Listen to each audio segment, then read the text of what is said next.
BSK Marine has become famous over the years for some extremely high performance offshore ribs. But here at the Düsseldorf Boat Show, they've deviated from that established formula to bring us the first of a new brand, and it's this, the new Zyara 44.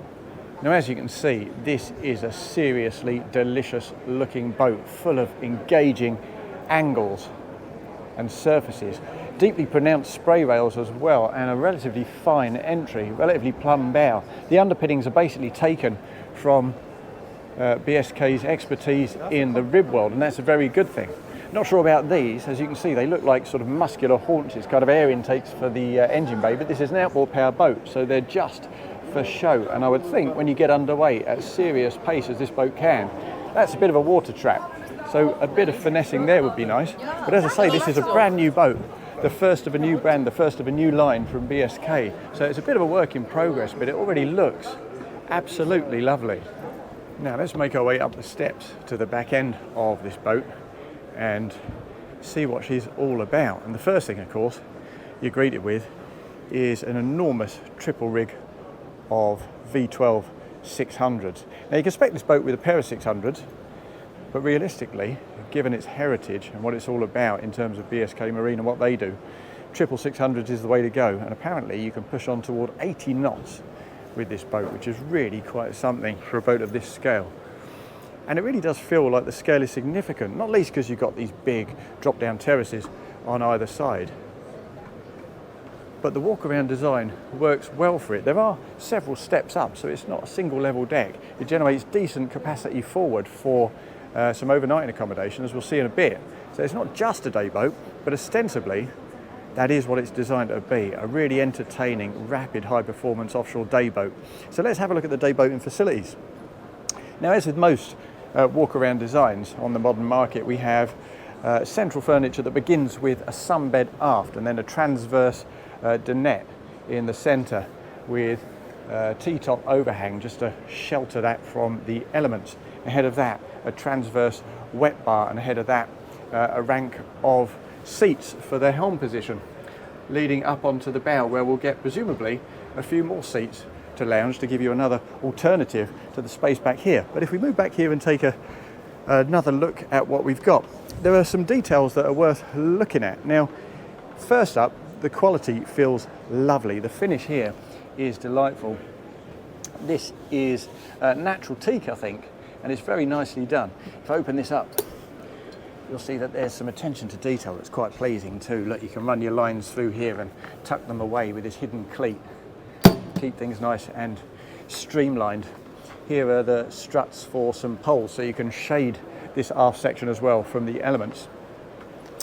And if we move further forward and look at this, you'll see we've got a reversing backrest, which is too heavy for me to lift one-handed, but basically that sweeps over and extends this sun pad. We also have some really lovely modern feeling contours in these seats. And they're more than just aesthetic as well. They actually give you a decent bit of lateral support, which is what you want on a rapid boat. And what you also want is forward-facing seats, because sitting sideways at 60, 70, 80 knots is no fun at all. So the forward bench, that seat back reverses, so you can have 8 people facing forward in addition to the 3 helm seats, so 11 aft of that screen, which is very welcome indeed. There's good storage here too, extremely good storage. We've got plenty beneath the sunbed itself, which you can access both from this side and beneath this seat on the forward side. And you can raise this entire deck section. And because, of course, it's not an inboard power boat, you get a vast volume of space down there for storing your big kit. It's not especially well compartmentalised, but you can certainly make it so. And there's all sorts of space, as I say, to play with. Now, this is interesting too. When I climbed on board this boat, this table was an integrated part of the deck. As you can see, it's got a telescopic strut, and I was looking at it thinking, well, that's pretty slick, but at the same time, who wants to eat their dinner off a surface that they were previously walking all over? But of course, when you lift it up, you simply open up the leaves, and there you have a nice clean table for your lunch. So that makes a lot more sense than I gave it credit for. Another streamlined solution. It's a very slick looking boat, I have to say. And as a day boat, you'd expect things like refrigeration to be well taken care of, and it really is. Let's just head forward to this transverse wet bar and take a look at that. Firstly, we've got a fridge over here on the port side, a good size of fridge that is. You can have another one in the centre if you like. Over on the starboard side we've got an ice maker. If I spin around and look down, you'll see we've got another 3 fridges built into that unit for that forward bench. And this is stylish too. Just look at that. How is that for a sink? You obviously lift the tap up to give yourself some clearance. An electric hob and a pop-up coffee maker. As I say, it's a very decadent kind of day boat. But let's make our way around the side. We've got carbon fibre. That's both for style and for lightweight, because as I say, it's very much a performance boat. And as we move further forward, we've got some really robust grab rails where the gunnel drops down. There's your fuel filler, sunken cleats with the Zyara branding. I mean, this is boat number 1, but it does feel really very slick and well appointed. Lots more carbon fibre detailing at the helm. We'll have a look at that in a second. Lovely looking seats, proper leaning posts. And actually, I'm going to look at this now because I'm quite excited by this as well. Look at the size of this screen. I mean, you've got pretty massive mullions, so actually visibility there is not what it could be. But the screen doesn't stop where you'd expect it to, just above the horizon. It carries on and on and on and on, and is almost like a sunroof directly above you. It's quite a thing, that. Whether it would get painfully hot when the sun is shining, I don't know. But of course, when you stop, you're going to abandon these seats and head aft to the more relaxed zone. But anyway, let's carry on our tour forward, up a step, as I say, up another step, past these really dramatic looking mouldings. It is a stylish boat, no two ways about that. And look at this for a bow lounge. No raised furniture, so no mouldings to insert fridges and stuff into. But really, if you're going to have relatively low mouldings, they come up to around about just below my knee. And you want your seating to be deep so you feel really secure. And this is absolutely that. Look at those contours. I've sat in these a couple of times.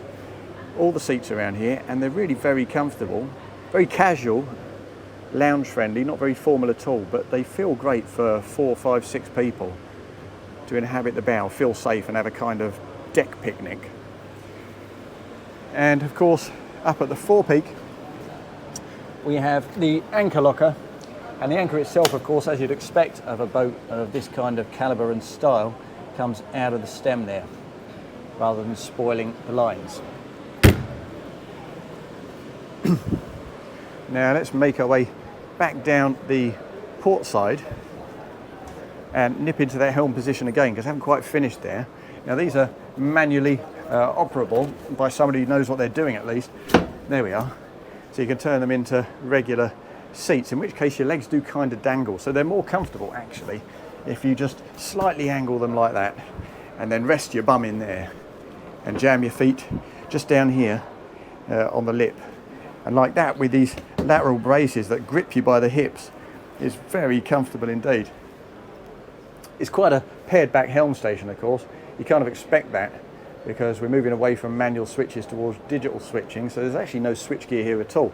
Plenty more carbon fibre detailing, and it's very elegant, lined with the same fabric as you get on the settees. And of the 3 seats, the skipper's position is the starboard one.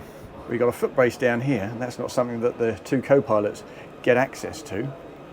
And they can't really, because of course we have access into the cabins just to port of that. But the throttles, the wheel, they're very nicely rigged. Everything feels like it is exactly where you'd want it to be. We've got the joystick here and the thruster there on the right hand side, a phone charger here and a couple of cup holders, and a pair of 12-inch plotters, and that is absolutely it. But of course those plotters enable you to do the switching for your lighting, your stereo, everything else you want to do. Really take charge of your boat. Use this as the nerve centre of the entire platform. But as I say, even though this is very much and very obviously a high performance day boat, it does have a couple of cabins that enable you to weekend with your family or friends. Well, I say a couple of cabins, it's actually a vast open plan space, no bulkheads at all, and that probably works in its favour. So if we head down and straight forward, you'll see that we've got a raised double bed that tapers a touch at the bow end, not greatly though because of that elevation. So it's reasonably generous with space on either side, decent windows too, and a decent height of deck head. You can actually sit up in bed there, which is very welcome indeed.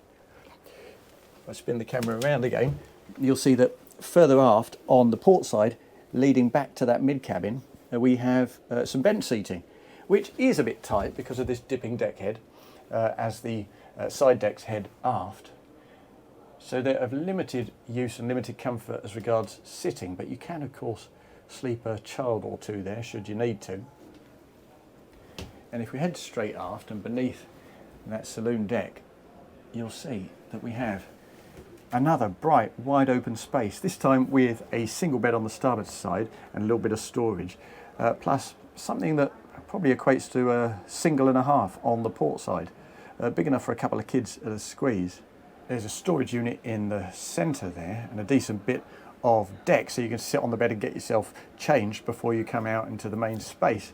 And I have to say, the pale fabrics, the pale decking, the white bulkheads, they do a tremendous job of maximising the sense of light and space, because as you can see, there's actually no natural light making its way into here except from what we get directly up above at the access point to this lower deck.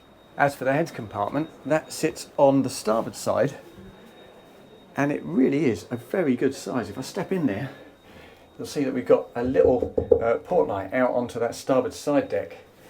Headroom is excellent. I reckon about 7'2", 7'3". Forward we have a decent cabinet, a decent sink, mirror there on the bulkhead and a compact loo. But it's the size of the shower I really like. A space to sit, a separate shower head and an additional rain shower up above, all closed off from the main section. So if you want to use this boat for a week-long cruise, it could certainly handle it. The new Zyara 44 then is very much a boat that dares to be different, and not just from the general market at large, but also from what its mother brand BSK Marine has done in the past. And I think that's super stylish, and it promises to be a very engaging driver's boat too. Now if you enjoy the idea of the new Zyara 44, even if you don't, please do leave a comment below. We'd love to hear from you. If you've enjoyed this video, please hit like. And if you want to see more videos along these lines, then please do subscribe to the Motorboat and Yachting channel.